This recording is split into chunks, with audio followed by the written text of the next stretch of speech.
Welcome back for Game 5, where Team Liquid will have their final game of Worlds here versus LPL's EDG, who just had an incredible victory over KT Rolster. That's the reality, is that Team Liquid, because of that EDG victory, are eliminated, but this part of spoiler has been played pretty aptly by Fengfu Buffalo yesterday, not so aptly by my boys Gen G the day before. So let's see how we go today, because we got two potential spoilers here. If there is to be an upset, if EDG and KT don't win out, then the tiebreaker is off. Yeah, Team Liquid could make this day much more difficult for EDG. If they win here, then of course it would be up to KT Rolster in the last game of the day. But even if they don't win here and push KT Rolster, or push EDG to show a lot on the field, then it would also further prepare KT for the rematch. And we talked a little bit about seeds last game, and it is very important to keep in mind how the seeding will affect your performance going into quarterfinals, because we've already seen two of the teams locked into first seed, RNG and the Afrika Freaks. Definitely two squads that have proven themselves so far, and to avoid playing against one of those could be a big deal going into quarterfinals. And what I want to see TL avoid, because they are actually replacing KT on the red side against EDG, is avoid the scenario where the Akali Urgot really dominated the draft phase for EDG, because that flex pick forced KT to an awkward situation. They had to take champions that could lane against both, and splitting the difference actually hurt KT overall in their cohesion. So some bans levied to that might be a good idea. Yeah, they're already going to avoid the Kai'Sa situation. iBoy obviously very comfortable on that champion. But the Shen, I think, is a very good ban from EDG against Team Liquid as well, providing one of those tanks with the cross-map mobility.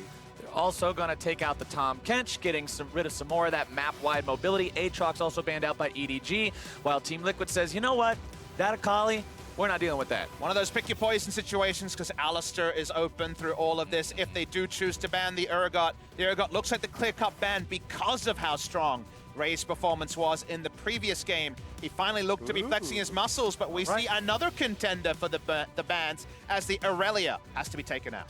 And it looks like that's just Team Liquid saying, all right, you can have Urgot if you want him, but we'll take Alistar if you don't. Exactly, and it's going to be up to Impact. Well, not exactly, okay, my this is why I'm not an analyst. It is the lovers duo, Doublelift and Olleh, Xayah, Rakan, bottom lane. They broke up for a while, but now they're back together. And the hindsight analysis is, well, we can't play with the Aurelia, we don't want to play against it. No Aurelia in this video game was actually what they wanted to deal with, maybe easing Pobelter in some of those tricky Aurelia matchups. But now, that Alistar that I mentioned, that pick that's been so popular, that most banned support over the course of Worlds 2018, he's going to the same side that also got Urgot. We've definitely got some tier list struggles going on with the Urgot and Alistar put together for one of the few times in recent days of Worlds. We'll see where they go from here, and they're going for a lane-busting duo with the Lucian. Yeah, this looks very good for EDG. Alistar and Urgot on the front lines. We've already seen in the previous game, Ray, exceptional performance on that Urgot, and now they are going to have possibility, with Lucian Alistar going right to the Xayah Rakan. Lucian Alistar, such a scary lane to go up against. The aggro potential between those two is just huge, as Team Liquid jokes around a little bit, hovers around the Teemo, but instead they'll lock in the Syndra as their final pick of the first round of the draft here. Yeah, that seems to be what the protection ban of Aurelia was for, trying to set Pobelter up with the Syndra. However, there are going to be some more options they need to take off the table. Things like LeBlanc, maybe even you feel like you need to get the Echo or something out of there facing Scout, because Scout is definitely a guy that will look to play an assassin, try and kill that Syndra in the laning phase even. And if you're Pobelter, I think you focus on the combative champions rather than, say, the tanky champions that can lane through a Syndra. I think you definitely deprioritize something like a Galio ban and just deal with these kind of potential kill matchups like the LeBlanc. And they've already obliged. LeBlanc is gone. We knew already the Aurelia and Akali have been dealt with. We'll see where the final ban goes if there's another pick that Pobelter just isn't sure that he can get through. Well, Edward Gaming don't want to deal with Ornn in the top lane there from Impact. They're saying Urgot can smash tanks around pretty easily, but Ornn's one of those tanks that just has such a massive impact in the game, we'd rather not deal with it, as Team Liquid is going to put one more ban towards that mid-game, get rid of the Galio. And I feel like I want to be greedy, because we haven't seen much Yasuo recently, guys, and that would be a fun one to see. Potential matchup. We've seen Rookie do good things against it, but largely a skill matchup and one that Yasuo can, of course, win wall that ultimate. Yeah, Yasuo, especially with the wind wall, gets a lot of actual lane pressure against the Syndra. That does take into account junglers and how you're pathing around, of course, but it definitely is a possibility along with the Echo. We're trying to come up with these melee assassins for him because that is the type of mentality we have going into this game. Meanwhile, Team Liquid, they need to secure for themselves something for the front line. This team does not do well when they don't have a point man with a lot of HP, some crowd control for the front side to work around. Even though they have the Rakan, which is quick engage, they need some beef. May I present to you Sion? The biggest meatball in League of Legends. He even gets more beef with all the buffs recently, so. And with his W passive text literally just reads bigger meatball. Let's just hope his drifting is on point, because Impact, of course, had some struggles with that earlier in the tournament. Not necessarily a true engaged champion, but he's got a Rakan potential for Syndra, so not going to be necessarily shouldering everything. Let's see how EDG rounds out the draft. Need a jungler in this second round. Along with the jungler, they also need that other solo laner, and it will be the Lissandra. And of course, I do have to point out, you could still see swaps between the solo lanes. Urgot can go mid, Lissandra can go top. That is a thing that could happen if they decide to do it, but let's see what they go for in the jungle. Yeah, I do like the Lissandra into the Syndra. It's not quite as exciting as these assassins we were talking about with, Echo and Yasuo possibilities, but Lissandra can self-ultimate if she immunes the last half of the Syndra ultimate when the balls start to fly, or also set up kills with the engage that she does have. And EDG can play junglers like the Taliyah when it's not clear love in the lineup, when it's Haro, who does fit the meta junglers a little bit stronger. A lot of point-and-click CC. Lissandra, of course, very easy. Alistar and Urgot and other lanes. Definitely the sort of game where the Taliyah can prosper. Haro has been such an important addition to Edward Gaming for me. This guy just completely jump-started their early game, and he can definitely look to do it here. Taliyah does need some more levels in her threaded volley, the Q nowadays to have the same output, but you do have possibilities of crowd control if you can set it up with something like, say, Alistar or Lissandra. Hold someone in place, then get the seismic shove. Those are very reliable combos. And when you look at the Nocturne, that of course has been a power pick, when it comes to people to dive on, not as clear cut against a comp like EDG's. The solo laners, Urgot and Lissandra, you're staying away from them. Alistar's going to be goaltending away from the Lucian. Feels like almost the Taliyah is the modus operandum here for the Nocturne, because otherwise can be tricky to actually pull the trigger. Oh, absolutely. And if you go in, if you have some sort of a mistiming or a miscommunication, you're going to be dead pretty quickly against a roster like what EDG has picked for themselves. And we even heard from earlier in the day from Doublelift that Liquid has struggled communicating. It's been an issue for this team, especially, as he said, on bigger stages, where it seems like everybody's just not playing for the team together. But here, it is their last game on the World's 2018 stage. They have effectively been eliminated now, and what they want to do is play spoiler to EDG. Walk out of this one with their heads held high, 3-3 record, take the win here and say, you might have beat us, but you got to play against somebody really, really strong going into the quarterfinals. Fair enough. Team Liquid playing for some pride, playing for another win on the board. And let's get into the game, my friends. Summoner's Rift coming up quick.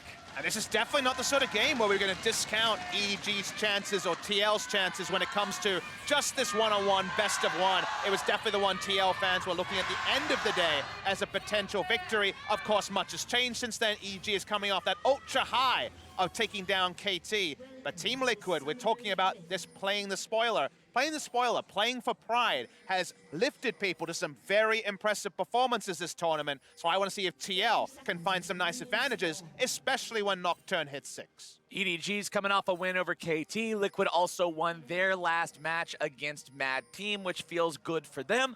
We'll see who can continue that into a 2-0 win streak.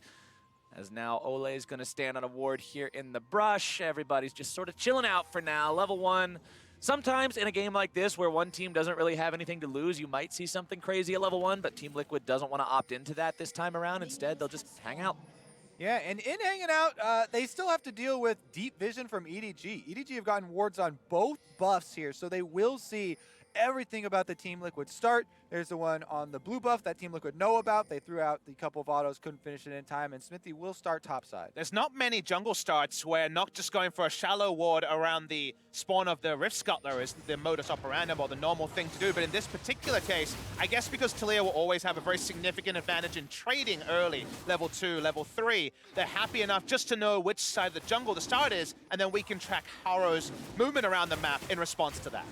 We know Taliyah can move around the map very quickly. She can farm up very safely. Gets a little bit low early on when that first clear, but after that, it's pretty easy for her to just take down all those camps with no real effort extended. All right, something that you should note when playing against Xayah Rakan, the level 2 all-in engage, incredibly scary. So, you know, Olleh and Doublelift pushing up here. Meiko and iBoy are respecting it. The champions just work so well when they buff up each other, giving each other attack speed there. The damage output definitely very threatening. A lot of respect. They actually went Ardent Blaze level 1 on the Lucian just to check brush and potentially snipe away a minion without pushing the wave too hard. So Ardent Blaze has actually become the most common start for Lucian as well because it has such a high base damage for level 1. Speaking of base damage. Yeah, that's not a situation you want to be in. Impact gets the really bad end of the trade there. Yeah, and they both have corrupting potions to chug, so he should be able to back off here. There are actually a lot more minions for him to get. So even though Impact taking the beating as far as the health bar goes, could collect more money than Ray. Xmithie will just clear out the crab here on the bottom side. That gets him to level 3 here on the Nocturne. Double scuttle actually picked up here by the Nocturne of all things, even with the vision advantage. So Haro went super defensive and the full clear on the bot side cost him a lot, as seeing a bit of trading down bot. EDG thinking about going for a fight here. Everybody is level 2 in the bottom lane. Remember, there was so much focus on the bottom lane last game between EDG and KT. iBoy and Meiko are no strangers to getting scrappy early on. Yeah, early levels Taliyah just trying to, you know, clear out the jungle camps here. Doesn't want to walk into a Nocturne. It's very difficult to land, you know, the combo, especially considering the spell shield. And Haro has been able to clear out almost a full clear here. We've been able to reset and go back to purchase, feeling much more confident. During this time, though, Pobelter on the Syndra, trying to push in on Scout, gotten a lot of harassment down as well, giving him this lead in health potion charges as well as CS. If you're not going in aggressive against the Syndra, you're just getting outranged and out-traded. Much harder to go for those conditional Q trades as the Lissandra compared to Syndra with the outrange. So definitely in the early levels, Syndra very comfortable. Very big thing too for Pobelter, just personally, him on the world stage has constantly been looking to prove himself, especially following MSI. So having a strong performance here will go a long ways. And when you talk about strong performances on Team Liquid, throughout the regular season, throughout normal play in the North American LCS, somebody that always comes up as one of their consistent players, one of those rocks that keeps the team going, is Xmithie in the jungle. But so far here at group stage, Xmithie has actually had a very subpar performance compared to what he normally does. He is second to last in jungle proximity. He is very low in kill participation at 15, and he's still in the bottom half when it comes to farming up. He hasn't been able to make anything happen, while Haro is able to get himself into the bottom lane and blow some summoners. You'll be happy with the flash trade support for AD carry, but it's not double flash, not multiple summoners here. So in terms of that unscouted gank, it actually goes pretty decently for TL. Yep, Haro going to be able to go in, invade, lay down a ward afterwards. Team Liquid should definitely know that there is one there, though. And this is something you should note for professional games, tracking where the enemies have been and where the probable wards that they have left behind, so that you can play around it afterwards. Now we can see Xmithie finished up the Krugs on the Nocturne, and he is heading down here along with Pobelter, actually with the idea that Haro is still there. Probably looking to contest the scuttle as well. Imagine Xmithie's pretty close to level 6. Won't be getting the scuttle though. Haro's already got that one taken care of for himself and EDG. Xmithie has to back away from it. Haro is a little bit behind in experience, but as I already said, he got himself in a bottom lane. He blew a summoner spell. He's affecting the lanes, which Xmithie still has yet to do. And Haro also did the route red into Krug, so he's got a very early spawn of the second spawn of Krug to rely on, so he can go farm that up very quickly and feel very nice about the scaling. Let's see, though, on a ward currently, Xmithie, they will know that he's still not level 6, so the bottom lane doesn't have to be too scared. They're just getting huge, massive value out of this ward they placed down. It was expected, definitely communicated there was a ward somewhere, but with the control ward not spotting it over the wall, does end up with Xmithie finishing this camp, not quite 6 even after the double scuttle start. We'll continue, and we'll have that paranoia very soon. And Nocturne is one of those champions that once you hit level 6, whenever the ultimate is off of cooldown, we want to see you looking for a play. It's such a powerful tool, it needs to be utilized early and often in order to truly succeed.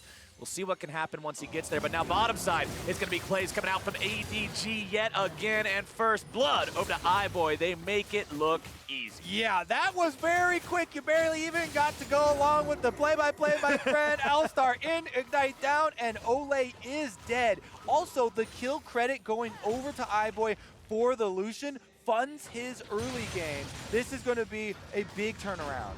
See, Nocturne topside here has ultimate. Going after that enemy Urgot. Xmithie, can you make this one happen? Looks like it's going to be yes. Ray tries to flash, but it's ultimately just wasted. Good pickup there for TL.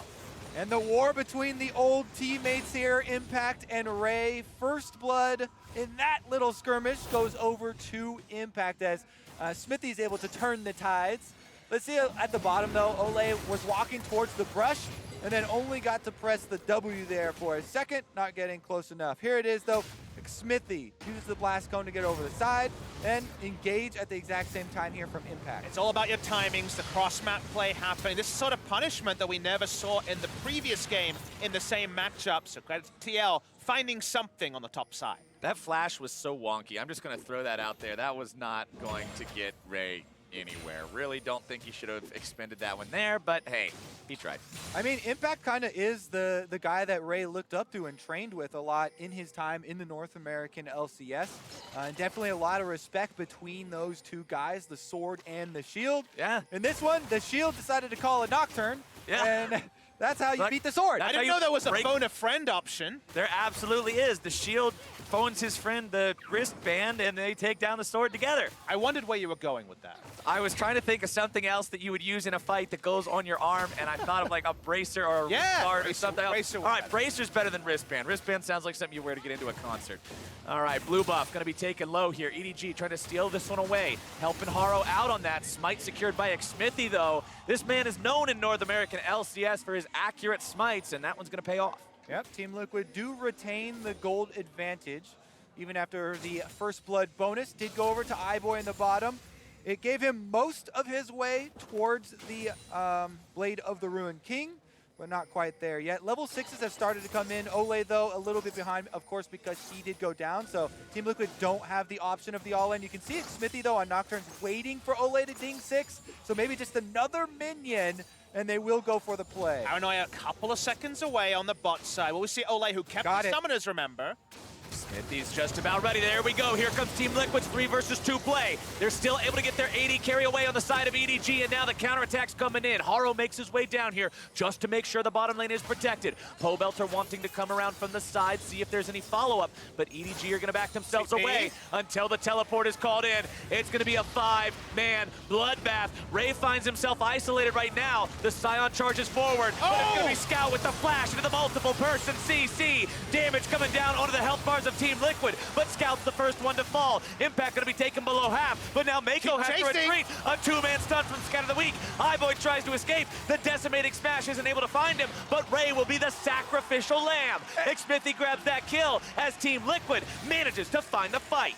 And they just crumble there. Scout with a big mistake on Lissandra. He went in and got the God initiation in the middle of Team Liquid, but he chose to offensively use his Lissandra ultimate. As soon as Pobelter sees that, he lets her rip with the Syndra ultimate, and they get the kill. He puts his faith in the aftershock proc with the armor and MR being enough to keep him alive, but it wasn't. Very extended Ace of Predator replay coming through in this one. I want you guys to watch also on Pobelter after the TP. Big scout of the week. From the start, though, the moment you saw iBoy open up with the Lucian ult. There was a bit of a crushing feeling from a TL perspective, but this one ends up coming up big for the North American first seed. Yeah, EDG hungry to turn this one around. They love those big fights down bottom. Pobelter did push off Ray, and then Impact going for Ray also I thought was a mistake because Scout got this big initiation, but then he ults Doublelift because he saw Doublelift use his ult, but there's no team around Scout to follow up on that, and without his defensive ultimate,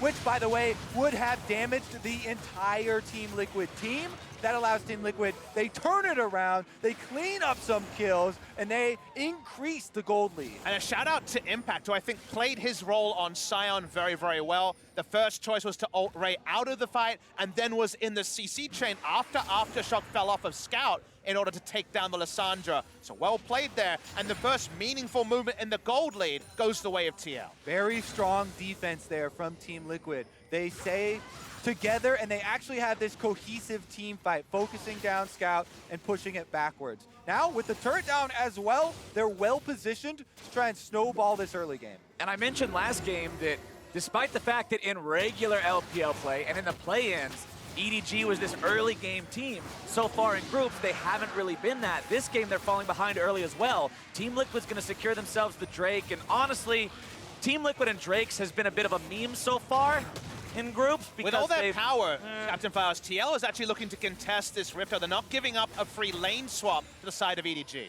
Team Liquid definitely should have an offensive mind right now with the gold lead that they have, trying to set it up here. They run EDG off of the Rift Herald and continue to start it up themselves. With Ray in the bottom lane, they see him on minions. They should know 100% they have full autonomy on the top side. Easy take here for Team Liquid. They'll secure the Shelly for themselves right after grabbing that Infernal Drake first and foremost. Neutral objectives going their way. Continues to bode well. And if I'm an NA fan, I'm so happy to see TL understand their strong, understand where their bread is buttered, and say, actually, no, there's nothing free for you. We win in every 5v5 at this point in the game after our nice trades in the bot side. They don't give up any free objectives, and they only continue to increase their lead.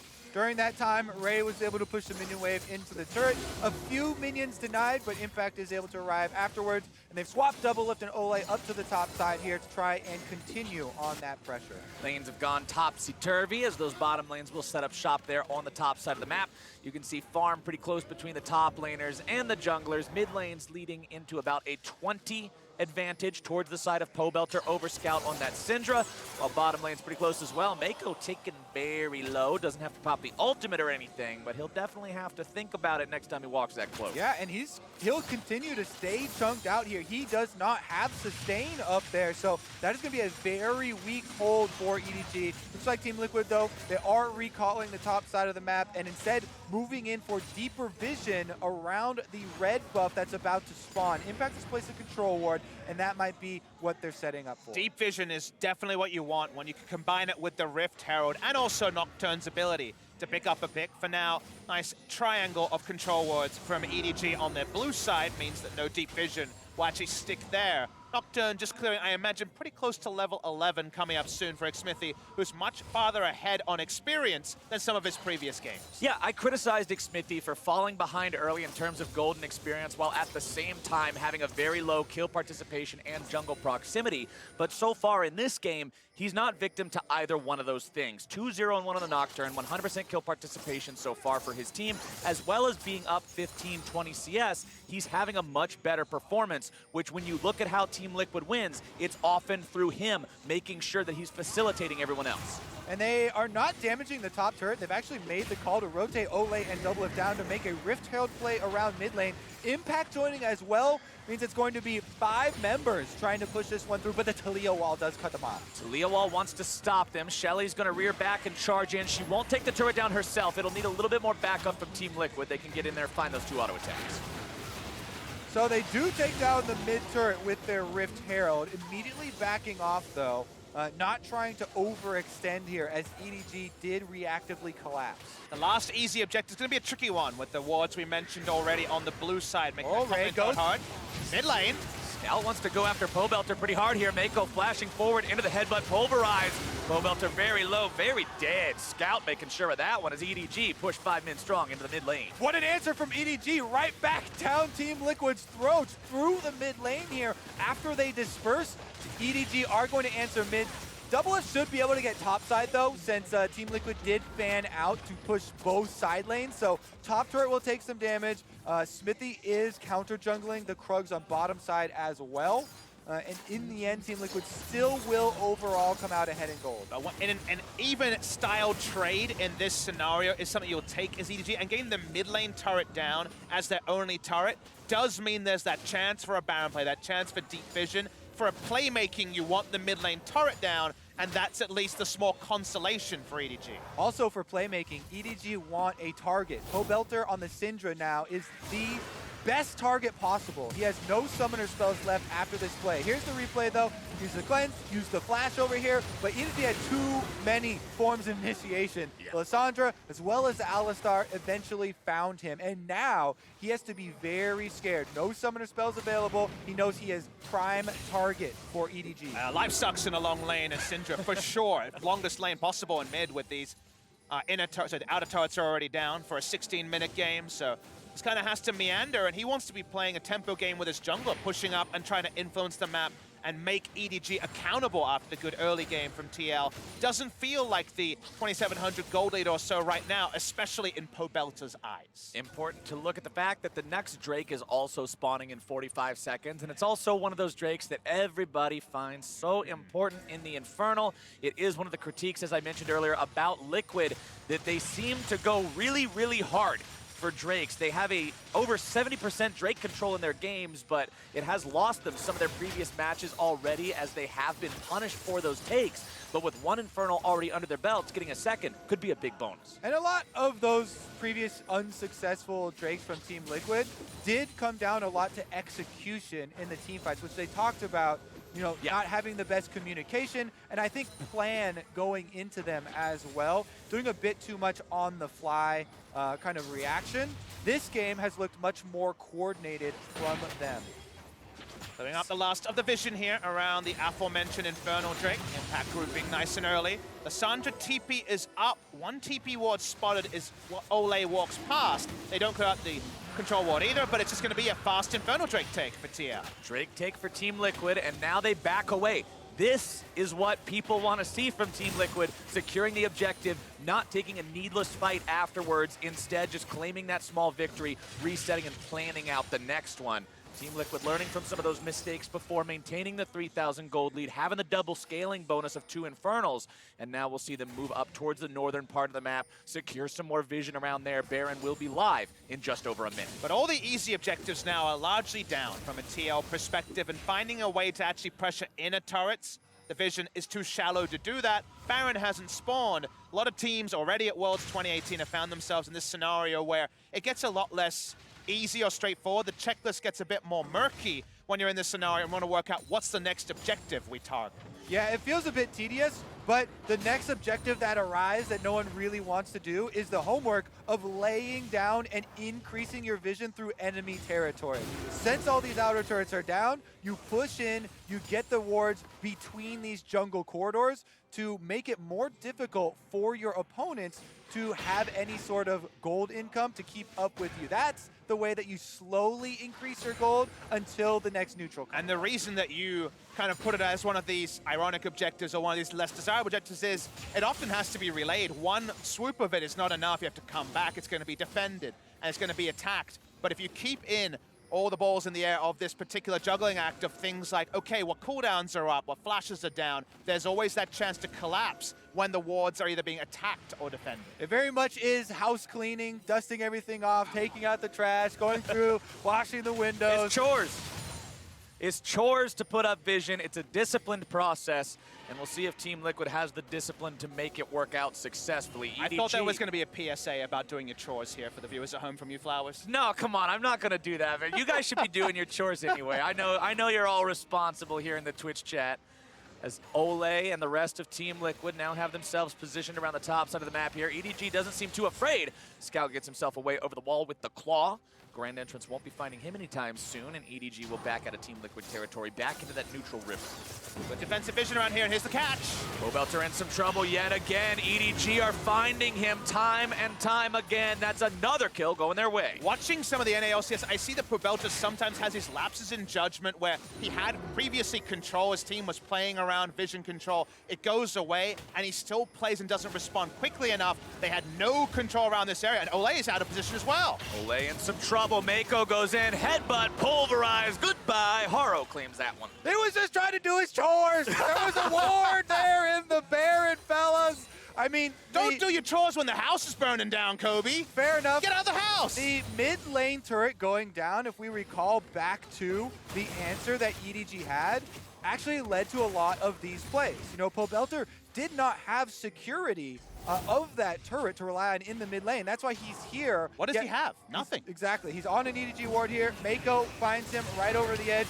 He also was trying to do his chores here, drop the control ward over the edge, and it seems like those are much more dangerous than we thought they were. Olleh also getting caught. Meiko, easy collapse here, and Alistar really showing why this pick, the reliable engage, also the reliable defenses of your ultimate after you go in, just so important in this world. Don't do your chores when crazy farm animals are on the loose. The Alistar rampaging around the Baron Pit means there's no way out there for poor Olleh. What is this conditional PSA you're doing now? Back where I come from, this might actually be a very realistic thing. You live out in the country, sometimes there's some raging farm animals on the loose. I defer to you on this one, Flash. All right, this is my area of expertise, Papa Xmithie. You trust me.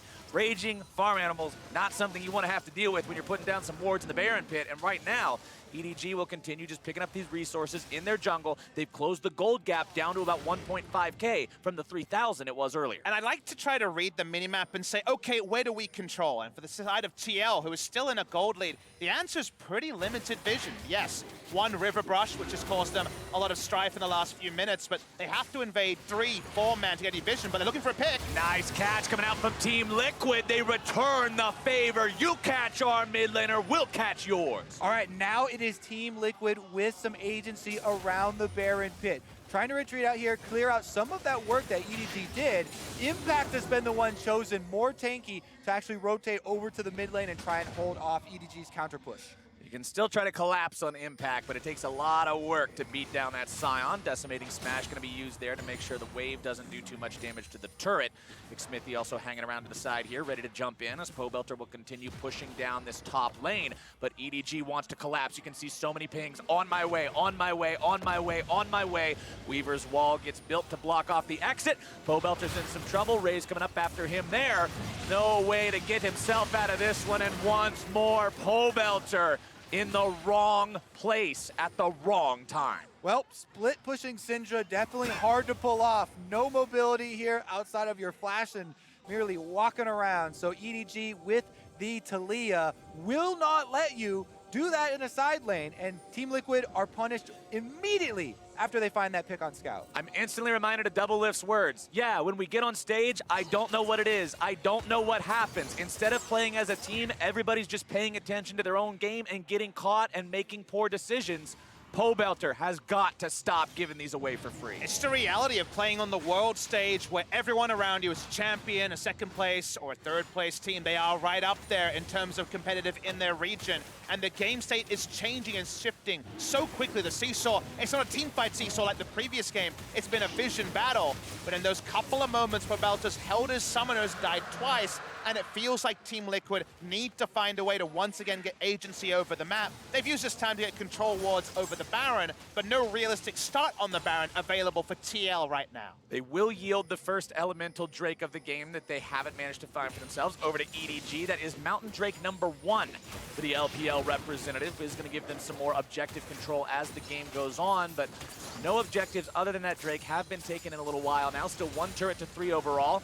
Claw comes out from Scout, not going to try to go in on that one. Doesn't want to go in alone until the rest of the team arrives. But the TP's coming in to cut them off from downtown. Doublelift and Olleh are not aware of this immediately. Now they're making their way out. TP's going to come in from Impact here as well. They're going to try to go on to Ray, start this fight off on the isolated Urgot. They'll burn him down to half rather quickly. Claw over the wall from Scout. Ray's already going to be killed. Olleh's making sure of that. Still trying to find more damage onto the carries as Pobelter falls off the side. It's the Alistar on the front line tanking up everything, but Meiko will fall. The carries from EDG trying to get themselves away. Haro barely got out as well with almost no HP, and Team Liquid control the fight. Pobelter does die on the flank with the Syndra, but Team Liquid have the easy route into Baron. They've gone with the sweeper through the control ward, protecting him here. EDG have an idea, though, and they're coming to check. Definitely the right time to start. Scout doesn't have his ultimate, but still can use Aftershock and be very tanky. It's so hard to make this happen without the ulti. That's 2.5 seconds of invulnerability that you do not have. Team Liquid with Baron down to 4K. Impact's looking to disengage and find something. Stasis coming out from Scout, buying the time. Doublelift goes up into the air, utilizing the power of the Xayah ultimate. Team Liquid will be stopped on their Baron attempt. Yeah, Team Liquid aren't able to either finish the Baron or turn around to get a pick there. Scout getting in and then flashing out is the cost. So a summoner spell to stop the Baron, definitely worth it for EDG. No Baron completion there, no stasis, no funny business. In the replay here, it was one of those who spanking who situations as Ray went in early, but it was spotted with the visual. They turn onto him, and even though Scout and Haro can jump onto Pobelter, it's at the cost of EDG having any control of this 4-man unit of TL. Exactly. I think it was a very intelligent ultimate early from Xmithie on the Nocturne. As the teleport comes in, the communication breakdown from EDG of where the engagement and the timing on that is why Team Liquid got the early jump. And then, of course, Pobelter there on the outside collapses with 2 of EDG's damage dealers so that they can protect. Oh, what is it with this spot every single time? Team Liquid tries to do the chores here, and every single time, it's EDG saying, nope, not today. Meiko's the one cleaning house tonight. He finds another kill. 7 kills / assists for him. That is 100% kill participation on the Alistar, and he is taking names. Let's go back to Champion Select, gentlemen. It was EDG that got first pick onto the Urgot. It was Team Liquid that had the opportunity to take Alistar for themselves. They did not. And then when we saw the Alistar go over to EDG along with that top-tier top laner, we said, wow, looks like there's some serious power picks over here, and we're seeing that play out right now. Still a real chance that the Rakan has a match-winning engage, but all the little nerfs to the durabilities will hold that point. Speaking of engages, Xmithie going in, looking to find a CC down onto that Lucian. iBoy with a flash out to keep himself alive, means Team Liquid won't go any further with that one. All right, so we back away from here. We take note of the fact that Doublelift has hit 3 items on the Xayah, so has got a lot of threat on his side. See how the next team fight opens up, though. Once again, a vision world, but here's Ray. Righteous Glory, trying to find his initiation, goes into the disdain, won't find anyone on the toss back. Team Liquid get themselves out on that one. Syndra was in the top side. That's why they looked for an engage there. Don't find anything out of it. Ray's flash is down. We back away again, and this vision tussle continues. Yeah, the game here really breaking down around Baron with neither team able to get full control. Now starting up the Baron again, EDG are forcing their hand. EDG says full control, who needs it? We're just gonna force the issue right here. Keep your eyes on Olleh. That's gonna be the man to pull the trigger on the side of Team Liquid. If they decide to go in, it'll be off of that engage. TP gonna come in now from the side of EDG. Scout wants to make his way in here. Decimating Smash gonna knock 2 up into the air. Stasis gonna be used there. Olleh already popped the quickness. We're gonna make that engage happen. Ray's gonna be taken very low. Doublelift grabbing the kill onto him, keeping himself kiting backwards now. Meiko the target of the fire as Scout's not able to find anything. Drops the stasis, will not matter. Team Liquid's gonna find 3. The remaining 2 head for the hills, and Team Liquid head for Baron. Critical mistake there from EDG, and Team Liquid with a huge punish. They've got 3 members off the board, and that is gonna be TL Baron. Doublelift free hitting the entire time, no threat onto him. The ultimate irony is the brush that has caused death 3 times is where Doublelift can play around. No vision there, and that means that Doublelift stays safe, and TL get the Baron. Spawn said it earlier in the day, when it comes to 80 carries, think about uptime, think about how long you get to fire, and Doublelift was all over it in this replay. And this was a risky fight for TL. They had Featherstorm down, other important cooldowns. were not available. I love Impact, though. He gets the double stun up, and that's where TL pulled the trigger. Scout uses his first stasis there, invulnerable, and he's going to use the second one, but he doesn't get any damage off. Meanwhile, Doublelift, as you both point to, just melts through the front line and is able to take them front to back. This is a very good omen for Team Liquid. Good lord, man. He does more than the entire enemy team. 4,000 damage. Yeah, everybody else on EDG put together doesn't equal what Doublelift was able to do in that fight. Incredible damage output from him, and it puts Team Liquid in a spot where now they're seriously in control over this game. You've got an entire row of tier 2 turrets standing, and when you've got that and you've got Baron, it's free money every day. And to me, that team fight was a trust fall for TL. That was Doublelift saying, I have the items, we can win this, doesn't matter if Featherstorm is unavailable, the Sion ult is down. I am at an item timing where I trust in my damage, and between the Zeke's Convergence amp and Doublelift, the front line died where they stand. I mean, we gave credit over to the side of EDG and Meiko for their Alistar having them 100% kill participation. Doublelift currently at 7 out of 9 for his team. 0 deaths on that Xayah so far. Xmithie also sitting on 0 deaths as now the fight's going to be breaking out yet again. Xmithie on the middle of the fight, going to be taken down with the Guardian Angel passive coming up here soon. The flash away from Scout, trying to keep himself alive. Ray's going to be soaking the damage for a very long time, but iBoy's going to be shut down by Pobelter. That's Team Liquid picking up 2. Credit to the front line from Team Liquid as well. Once Impact arrives on the Sion, he is able to zone the entire damage output from EDG, allowing Team Liquid to clean that fight up. And that one is a fight lost where Team Liquid have the Baron buff so they can heavily take their rewards out of EDG's base. EDG has 2 carries and a frontliner that has no ultimate to be that proper front line. Their base is going to crumble under the might of this push from Team Liquid. Xmithie is headed into the top lane to make sure he gets that push going so they can try to make something happen in that last remaining lane with this last remaining minute of Baron. But the Baron power play is already at 7,000 gold. And it's moments like these, the last team fight into taking 2 inhibitors that show the fallback fundamentals that TL have brought, dominating North America. We're gonna watch the replay where it was initially Scout having to self-ult out of emergency, but the Sion ult here was massive for TL. Yeah, Olleh went in and made him change his plans completely. Once Impact arrives, they zone him up. Syndra also being able to let loose with the ultimate there, finding the kill onto iBoy super early on, allows them to then turn onto Ray. And once again, it is Ray who gets stunned up. Ray's trying to stop this Team Liquid gameplay, but it's not going to happen yet today. They take him very low as now Olleh's going in, able to find the damage and the CC on Haro thanks to Pobelter. It's shutdown credit coming out for the side of EDG onto the enemy jungler, but Liquid still looking to take the fight here for themselves. Scout goes over the ball, looks to find something, won't find anyone so far. Doublelift pops the QSS, Doublelift finds the kill, Doublelift dominating, and Team Liquid is on the victory march. iBoy avoids the scan of the week for now. The orbs go over the wall, the Alistar goes down, Impact goes in, iBoy's on the run. Team Liquid want to be the grasp of the dead and pull EDG down with them. They want to prevent that tiebreaker. They want to exit the world stage and win, and they are gonna do it. They'll take down EDG and bust that Nexus. And Team Liquid get their victory, get their revenge on EDG for the loss earlier. What a victory here. They were caught out many times in this game, but still persevered in the end.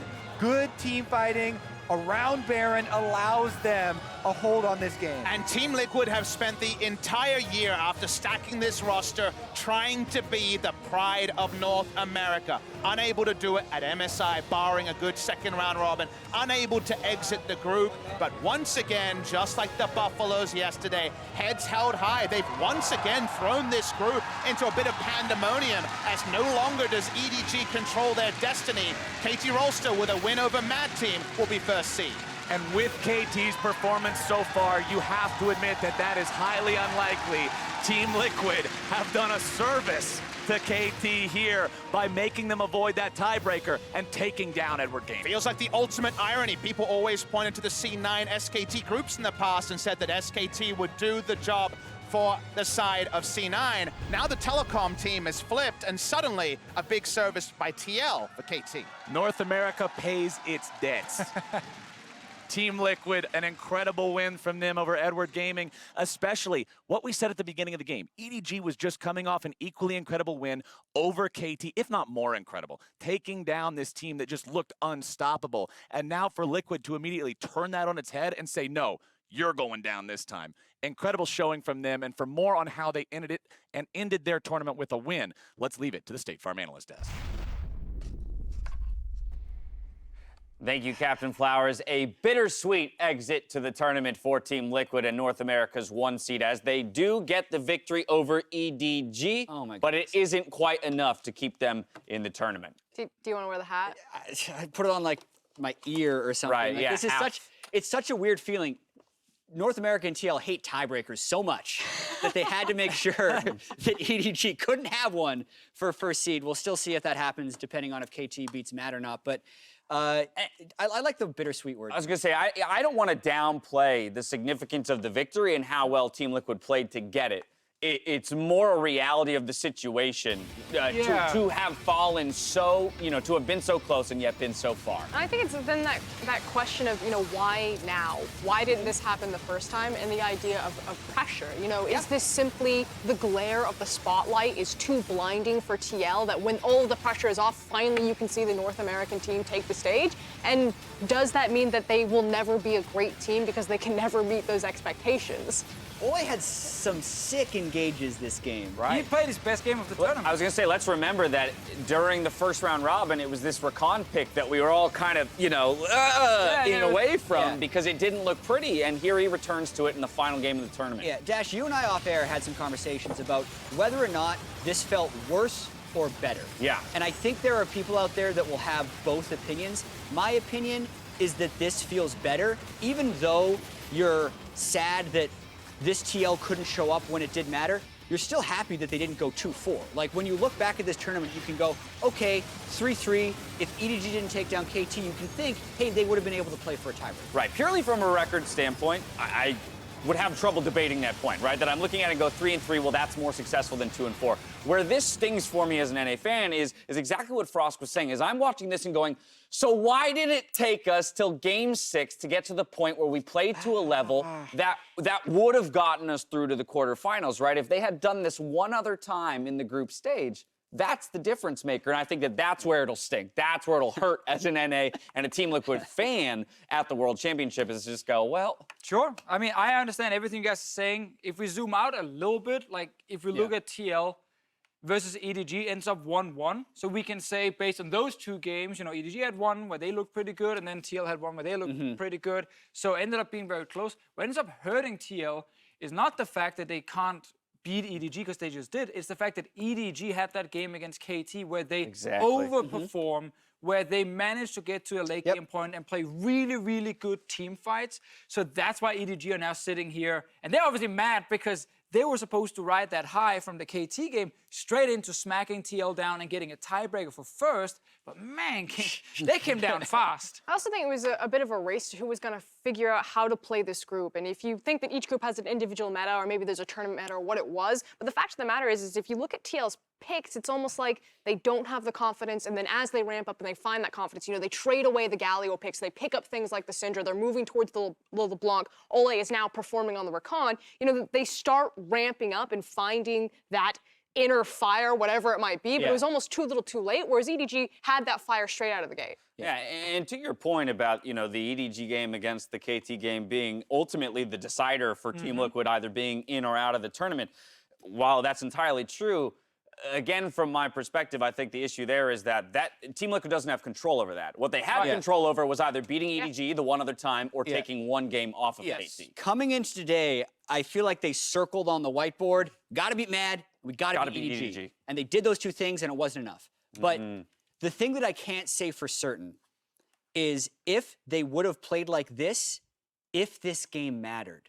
Right? That's the really hard thing to come to terms with, because we've now seen 2 international tournaments in a row. They go 0-4 at MSI. Then they think like, There's no way. Then they go on a run.